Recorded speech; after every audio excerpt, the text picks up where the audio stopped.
My name is Scott Leadingham here in the unique Northwest. Thank you for joining us. I am today with Anna King, correspondent from the Tri-Cities with the Northwest News Network. Thank you for joining us today, Anna. Thank you for having me, Scott.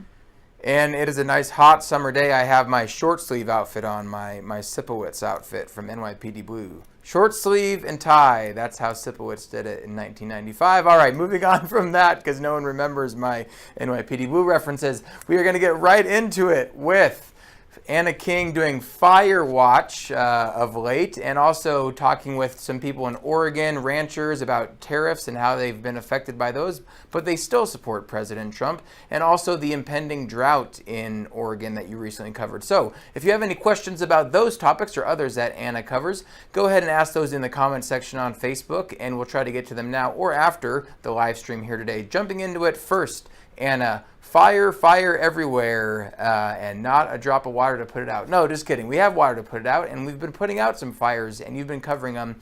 Most recently, there in Vantage in Central Washington that closed down I-90. Tell us about the Northwest fire season and why it seems to be picking up so far. Yeah, right now the National Weather Service has issued a fire weather watch for most of the state this afternoon and this evening. There's high winds, low humidity, and that means that fires could develop and spread really rapidly. In fact, there's a fire, a small one, burning near Ellensburg and another one up a canyon nearby the Tri-Cities.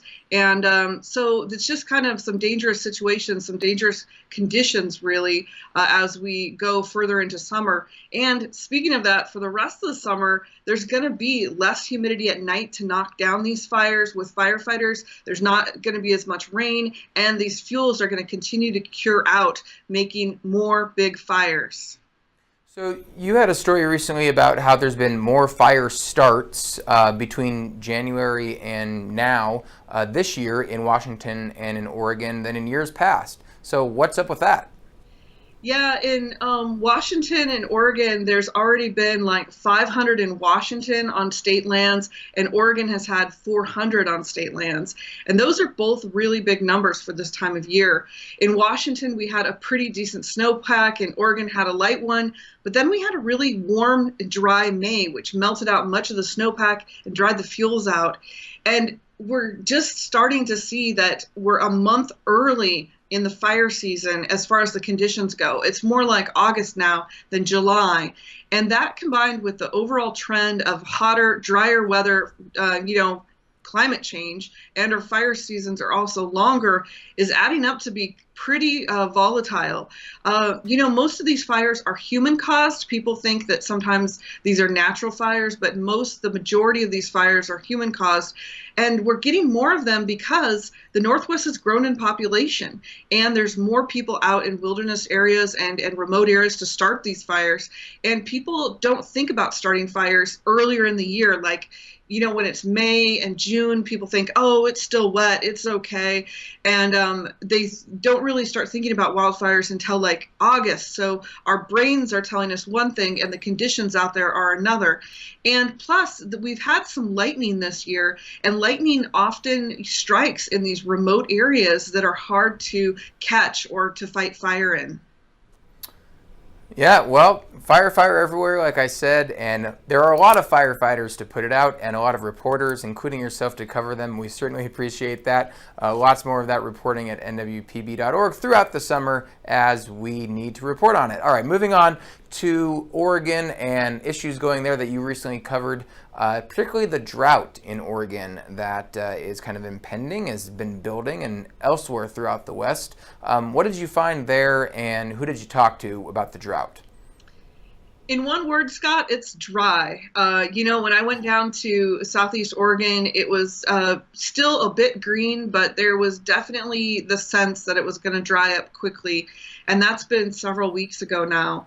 Currently, 6 Oregon counties have already declared a drought by Governor Brown. And the ranchers I visited in Oregon have had a couple rains since I've been down there, but overall things are just sucking up and drying up fast. And the grass is half as tall as last year's. When I was there, it was really interesting to see this calf tall grass, and then the and that was the old grass from last year. And then the new grass was like half of that, more like ankle high grass. And so ranchers pointed this out, that it's just half as much food for their cattle to eat. And so they're having to move their cattle quite often on the ground that they run so that they can put them into new pasture where there is some grass to eat. And they're going to have to bring them home earlier than usual and start feeding hay, which is very expensive. Combined with that, they're having to haul water to their water holes with large trucks and water their cattle up in these rangelands because there just isn't enough natural snowmelt and water to water all these cattle. So the people who water their cattle are the ranchers out there, and you spent some time talking with the people whose job it is, who make their livelihood off of running cattle throughout the lands of Oregon and Washington and all throughout the West. And you talked with some who are going to be affected by the new tariffs imposed by President Trump, and then retaliatory ones throughout the world, and particularly China. So what have they said to you about their support for President Trump initially and now in the context of these new tariffs that's making life and their business, frankly, a little harder? Many ranchers I talked with are worried about this tariff situation and the trade situation. But some, are saying like these tariffs on beef and pork, by places like China, Canada, and Mexico will push meat back onto our U.S. market and lower the price of that commodity.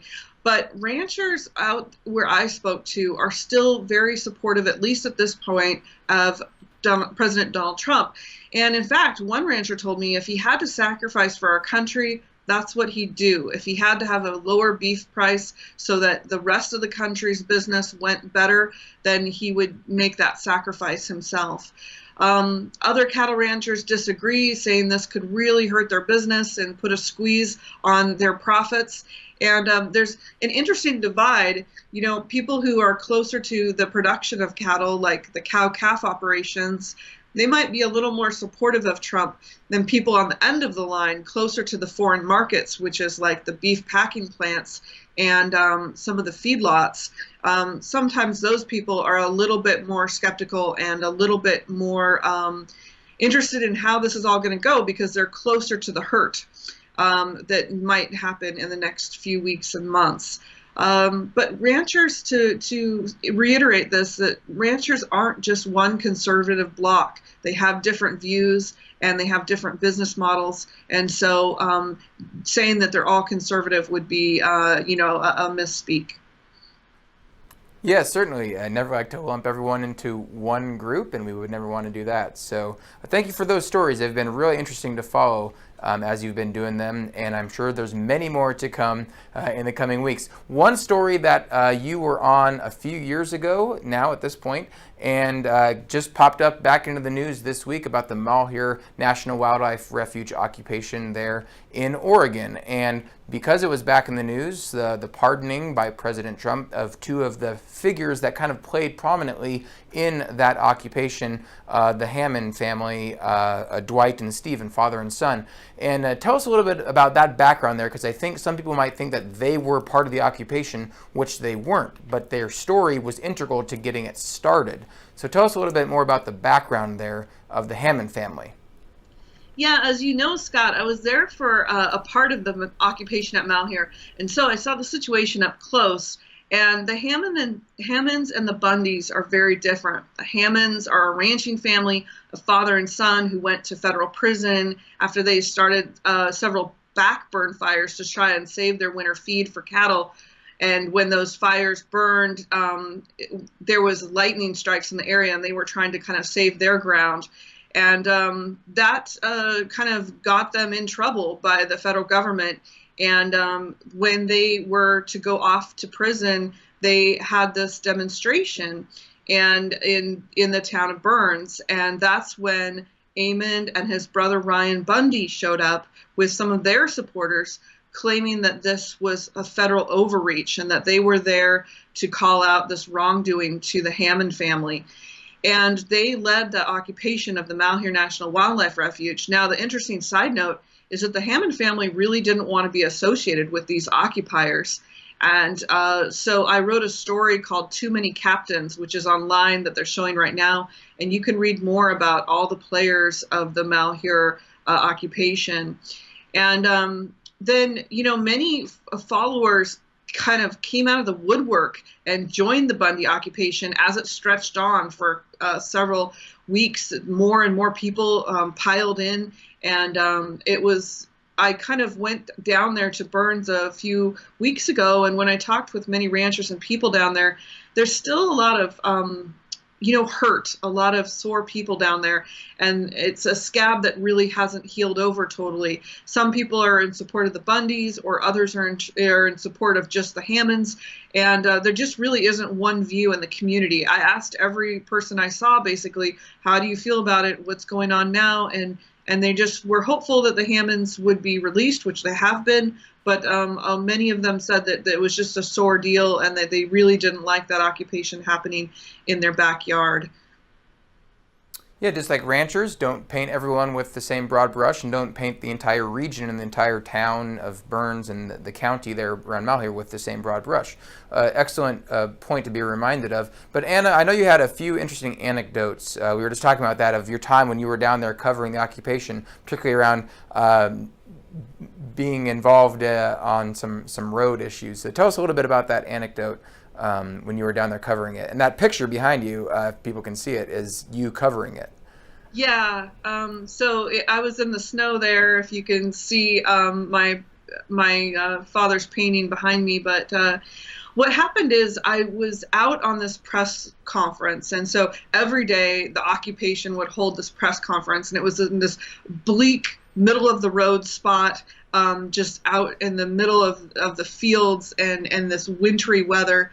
And so I was just out there, just colder than crud, trying to just hold on for the press conference. And as soon as the press conference started, I jumped out of the truck and we went to the press conference, and they said a few words, and there was this guy with a horse and an American flag riding around, and a whole bunch of scary guys with guns. And we kind of listened to what they had to say, and then they said, well, now we're going to go rip down some fence blocking private property, and if you want to come see it, follow us. And so in a matter of just minutes, everybody was loading into pickup trucks and trailers, and they had this Fish and Wildlife backhoe on the back of a flatbed trailer that they had loaded up, the occupiers, and they started ripping down the road at like 60, 70 miles an hour on the snow and ice down these roads to try and go remove these fence lines that they wanted to remove between public and private land.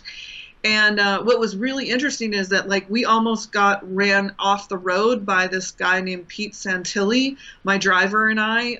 He was like really menacing, and he like just basically ran into us with his pickup. But we just swerved and avoided him and like got off the road for a minute until he passed.